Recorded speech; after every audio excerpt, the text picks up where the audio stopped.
এরকম perfect colour ও perfect স্বাদে roast রান্না করতে চান? ঘরে কিভাবে পারফেক্ট রোস্ট রান্না করবেন তার সব সিক্রেট আজ আপনাদের সাথে শেয়ার করব। পুরো রেসিপি জুড়ে জানতে পারবেন রোস্ট রান্নার নতুন অনেকগুলো টিপস। আসসালামু আলাইকুম। আমার চ্যানেলে রোস্ট রান্নার অনেকগুলো রেসিপি অলরেডি দেওয়া আছে।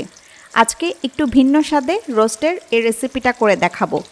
এভাবে রোস্ট রান্না করলে সবচেয়ে সেরা স্বাদ আনতে পারবেন। বাসায় যে কোনো উৎসব আয়োজনে এভাবে রোস্ট রান্না করে সবাইকে চমকে দিতে পারেন। নতুন পুরাতন সব রাঁধুনিদের জন্য খুব দরকারি একটা রেসিপি হবে এটি।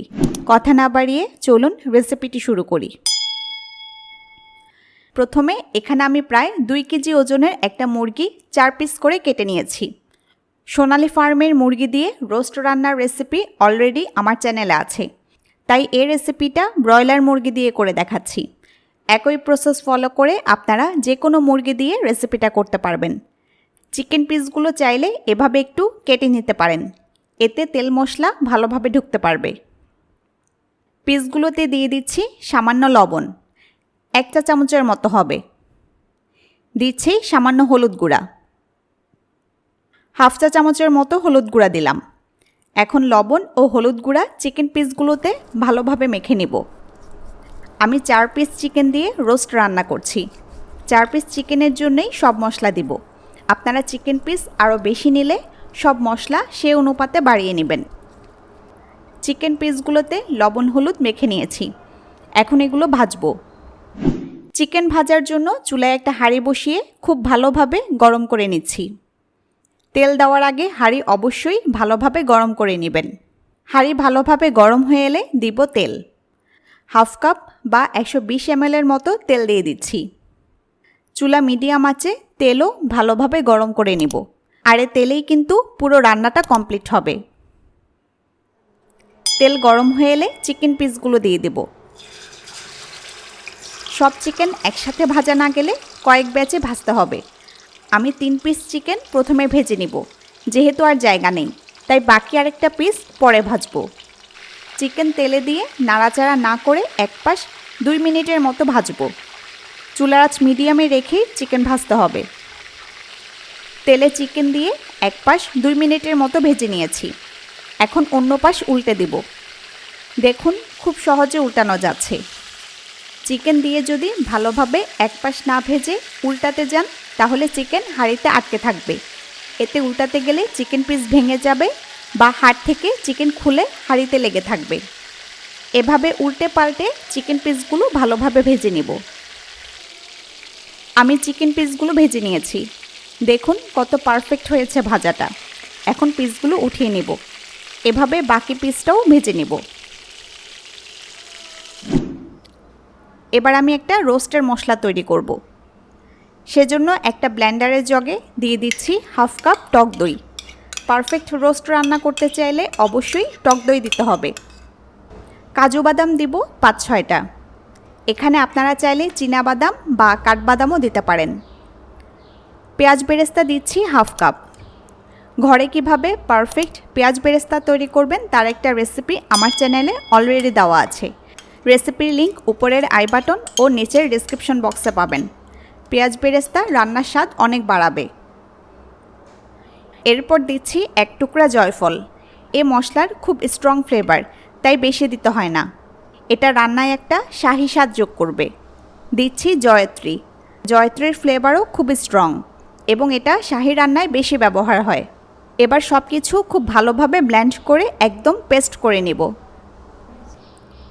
দেখুন আমি একদম ভালোভাবে সব কিছু ব্লেন্ড করে নিয়েছি। রোস্টের জন্য আমাদের স্পেশাল মশলা তৈরি। এই মশলা দিয়ে রোস্ট রান্না করলে পারফেক্ট টেস্ট আসবেই। এখন মশলাটা একপাশে রেখে দেব।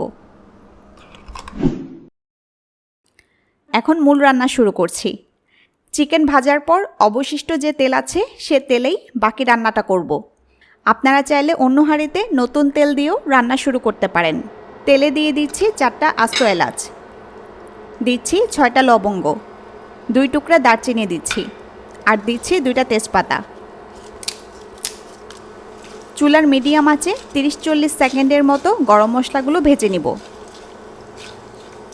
মশলাগুলো কিছুক্ষণ তেলে ভেজে দিব পেঁয়াজ।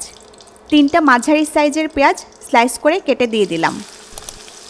নেড়ে নেড়ে পেঁয়াজ নরম হওয়া পর্যন্ত ভেজে নিব। 2 মিনিটের মতো পেঁয়াজ ভেজে এখন দিচ্ছি পেঁয়াজ বাটা। 4-5 টেবিল চামচের মতো পেঁয়াজ বাটা দিচ্ছি। এতে রোস্টের ঝোল অনেক গাঢ় বা গ্রেভি হবে। আদা বাটা দিচ্ছি 1/2 টেবিল চামচ। রসুন বাটা দিচ্ছি 1 টেবিল চামচ। নেড়ে কিছুক্ষণ বাটা মশলাগুলো ভেজে নিব। বাটা মশলা দিয়ে আরও 1 মিনিটের মতো ভেজে নিয়েছি। এখন তৈরি করে রাখা মশলার পেস্টটা দিয়ে দিচ্ছি। সাথে দিচ্ছি 1 টেবিল চামচ গুঁড়া মরিচ। রোস্ট যেহেতু একটু ঝাল স্বাদের হবে তাই গুঁড়া মরিচটা দিচ্ছি। ঝাল করতে না চাইলে মরিচ গুঁড়া দিবেন না। দিচ্ছি 1 চা চামচ জিরা গুঁড়া আর দিচ্ছি 1/2 চা চামচ গরম মশলা গুঁড়া। সব শেষে দিচ্ছি 1 টেবিল চামচ লবণ। আপনারা স্বাদমতো লবণ দিবেন। এখন নেড়ে মশলাগুলো কিছুক্ষণ কষিয়ে নেব। 20-30 সেকেন্ডের মতো মশলা কষিয়ে সামান্য পানি দিব, যাতে মশলাগুলো পুড়ে না যায়। আমি ব্লেন্ডারের জারে লেগে থাকা মশলা ধুয়ে পানিটা দিয়ে দিচ্ছি। খুবই সামান্য পানি দিলাম, দেখেই বুঝেছেন।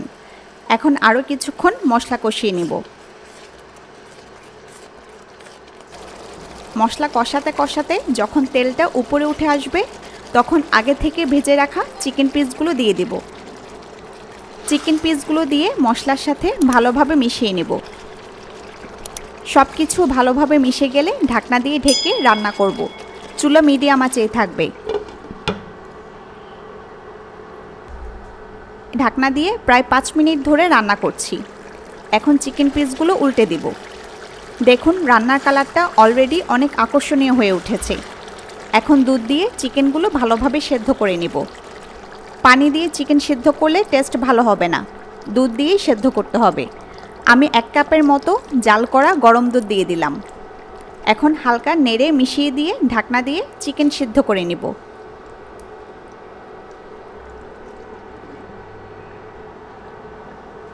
দুধ দিয়ে 10-12 মিনিটের মতো রান্না করার পর আমি ঢাকনা তুলে নিচ্ছি। রান্নার কালারটা একবার দেখুন, খুবই আকর্ষণীয় হয়েছে। চিকেন প্রায় সেদ্ধ হয়ে এসেছে। এখন রান্নার স্বাদ আরও ভালো করতে ও কালার আরও আকর্ষণীয় করতে দিচ্ছি টমেটো সস।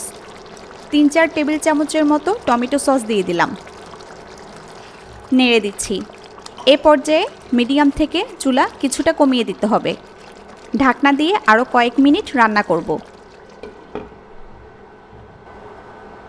আরও 2-3 মিনিট রান্নার পর ঢাকনা তুলে নিচ্ছি। আমাদের রান্না কমপ্লিট। এখন দিচ্ছি 1 টেবিল চামচ ঘি। ঘি রান্নায় একটা চমৎকার স্বাদ ও ফ্লেভার যোগ করবে। আর দিচ্ছি 1/2 চা চামচ কেওড়া জল।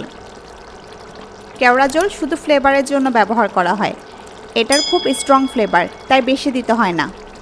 আপনাদের কেওড়া জলের বোতলটা একটু দেখিয়ে দিই। এটা যে কোনো মুদি দোকানে পাবেন।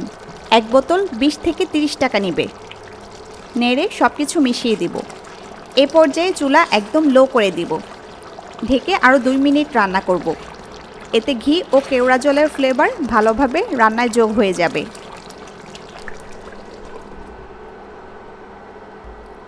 2 মিনিট পর চুলা অফ করে দিলাম। আমাদের রোস্ট রান্না কমপ্লিট। রান্নার কালার দেখে নিশ্চয়ই ধারণা করতে পারছেন টেস্ট কতটা ভালো এসেছে। যদি ধাপগুলো ফলো করেন তাহলে আপনাদের রান্নাও একদম পারফেক্ট হবে। কোনো প্রশ্ন থাকলে কমেন্টে লিখুন, আমি রিপ্লাই দিব। আরও কী কী রেসিপি চান তাও জানাতে পারেন। সবাই ভালো থাকুন, সুস্থ থাকুন। আল্লাহ হাফিজ।